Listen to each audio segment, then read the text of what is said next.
Oilalarda qurilishda ishlaydigan akalar bormi unda? Bu video aynan ular uchun.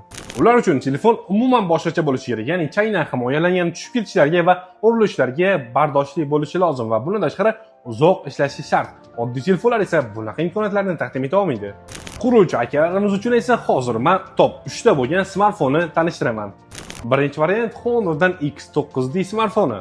Honor X9D bu oddiy telefon emas, 2,5 metr balandlikdan tushsa ham ishlaydi. 8300 mAh batareya. 2-3 kun bemalol ishlata olasiz.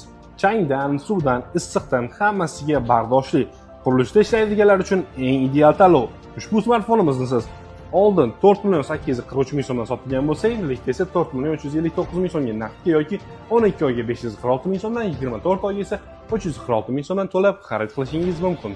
Telefoningiz 2,5 metr balandlikdan tushib ketdi va hech narsa qilmadi.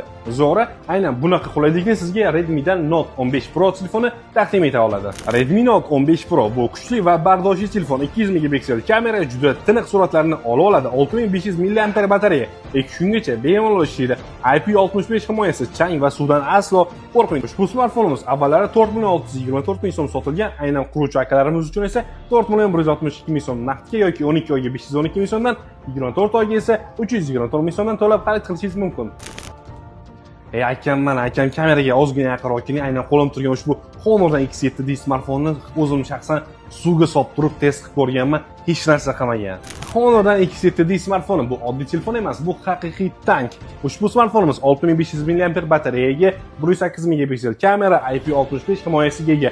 Ushbu smartfonni siz avvallari 2,813 ming so'mdan sotilgan bo'lsa, endilikda esa aynan quruvchi akalarimiz uchun 2,532 ming so'mga tushirdik va 12 oyga 323 ming so'mdan, 24 oyga esa 205 ming so'mdan qilib qo'ydik.